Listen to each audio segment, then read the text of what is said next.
আছেন সবাই? নিশ্চয়ই ভালো আছেন। আমিও ভালো আছি।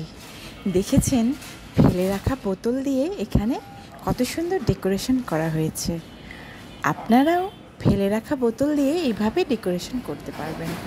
ঘরের মধ্যে যে গাছগুলো হয় সেই গাছগুলোতে এই বোতলের মধ্যে রেখে আপনারাও সুন্দরভাবে ছোট ছোট পাথর দিয়ে রং বেরঙের পাথর দিয়ে সেখানে কিছু পানি দিয়ে সেই গাছগুলো রেখে দেবেন।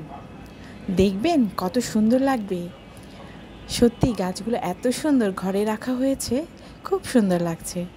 আপনারাও এভাবে আপনাদের ঘর সাজিয়ে রাখবেন। ঘরের ডেকোরেশন করলে দেখবেন ঘরটা কত সুন্দর লাগবে, আপনার মনটাও ভালো লাগবে। সবুজ গাছ, রং বেরঙের পাথর সেই সাদা বোতলের মধ্যে দেখতে কত সুন্দর লাগছে।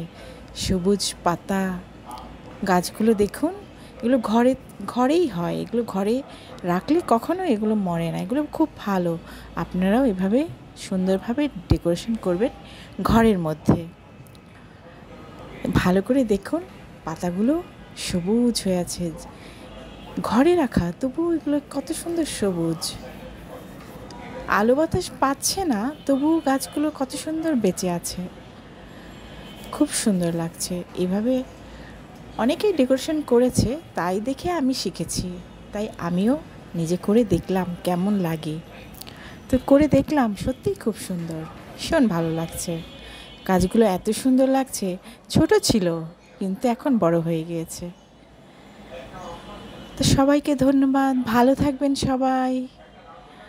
আবারও নেক্সট ভিডিওতে আপনাদেরকে দেখাবো আবার নতুন কোনো ডেকোরেশন। তো আপনারা সবাই ভালো থাকবেন। Bye bye, tata.